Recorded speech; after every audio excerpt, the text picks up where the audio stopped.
So I'm starting off just with a pencil, though you can really use anything that you're comfortable drawing with.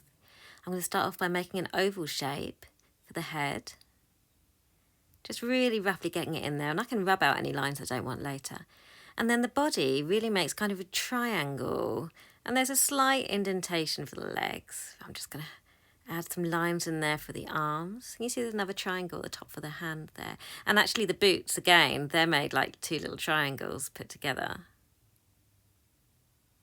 So many triangles in that oval. So they're just very basic shapes. And if you want to, you can pause the video here just to get those down. Okay, so I'm just getting in those fingers there. And that line for the hat.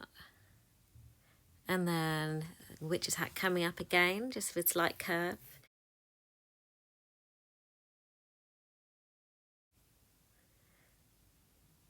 Okay, so start off with the eyes. I'm just going to get them in as those circles, little lines for the nose.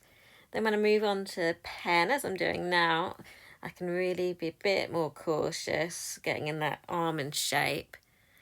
And then the irises, just like that. Oh, I forgot the eyebrow. There we are. Now this is the line I find hardest of all, getting this right. And you can adjust it if it's a problem. You can go a bit mad on those curls. Other eyebrow. Okay, look at those arms. Because she's a squiggle, she's got quite thin arms. You can just draw singular lines there. Little flicks of the fingers. And again, this is her bent arm. Little flicks for those fingers. And just be really confident with that body. Remember that triangle shape there. We're trying to maintain that. And again, triangles for the boots.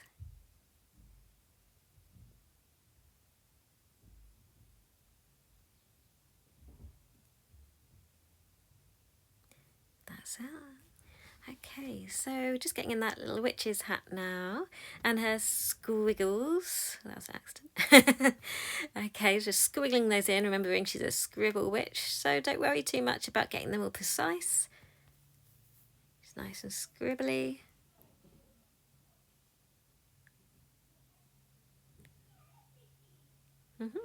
Okay. Oh, and just get that bit of iris that I've missed. Right, next I'm going to be using a felt tip pen. I do like these for shade. And just gives it a little bit of extra definition. Get those eyes in. I do like to give Notes a little bit of eyeliner just to define her eyes a little. Let's get her nose in there. It shows the brim of her hat, little shade there. And it just helps her to pop from the page a little bit, having that grey. But as I say, it's not mandatory. You can use anything you like, whatever you like to draw with. You can use colour if you want.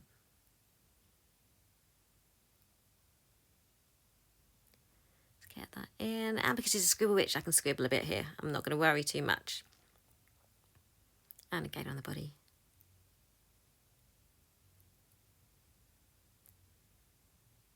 So I'm just getting that leg. And maybe a little bit on that boot, I think. Yeah. And she probably needs some shade to show that she takes up space. She's a solid thing. Even though she's flat, she's actually a bit of paper, isn't she? Okay, so there's Notes. Now I'm just going to find my pencil again. Now for Captain Perkins, her pet cat, I'm going to do him in his pencil topper form. And starting off with kind of a curvy rectangle, and it's quite a square rectangle, but it is a rectangle. And then I can just start to define his ears. Can you see where they're popping in there? And that dip for the head, and then just curving in a bit at the base there to show where his front feet are going to go.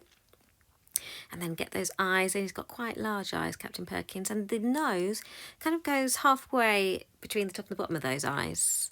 And yeah, I'm just going to bring that down a bit lower, his mouth. Okay. He's looking up at Notes. Just bring some pen in, and I'm just going to define those areas again. You notice that the pencil line just kind of disappears as soon as I bring in the darker line, so I don't tend to worry too much about rubbing out. I'll just define that little nose a bit more, some lines. Okay. And if at any point you need to pause, just pause, just so you can catch up. Okay, now he's a stripy cat. He's actually based on my cat, Alexander. But I'm going to draw in those brilliant tabby stripes. And just like my Alexander, he's got a few spots on his tummy. My cat's actually called Alexander Perkins. That's how Captain Perkins got his name. Right, now I'm going to bring in some felt tips, but you can use colouring pencils if you like. And I'm just going as close as I can to the colours for Captain Perkins. Oops, I see, I should have let that black dry a little bit more, but you live and learn. Never mind. You see it's picked up a little bit there. Doesn't matter. So these colours are a little bit more ginger cat than I would like. My Alexander Perkins and Captain Perkins himself are actually a little bit browner, but these are the colours I have to hand. And they're close enough, I think. So I'll just show you. This is my, yeah, see, it's a bit gingery. It'll do. Now I'm really trying not to pick up that black, but it's going to pick up. Don't worry too much. If yours does the same, you might like to let yours dry a little longer before going into it with colour, if you choose to use colour. Now my 4-year-old daughter, she always tells me that I should colour in my drawings more often, because in the Scribble Witch books, obviously, except for the cover, they're all black and white. She can't understand why they're not coloured in. Okay, so that's, yeah, he's really looking like a ginger cat now, but that's fine. I'm going to add a darker kind of orangey brown as well, just to give it a little bit of definition. Can add a few stripes in there, and of course the nose.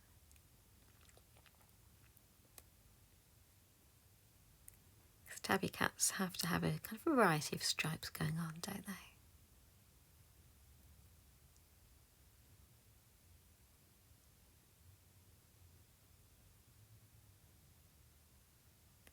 And I think I might bring in that grey again, just to give him a little bit of definition. Some shade underneath him. There we are. And I might bring a little bit onto the body as well. Oh, just underneath his chin. To show that the ears go in a little, and just round there so that the body kind of pops out a bit. There we are. There's Captain Perkins. I hope yours has worked out well.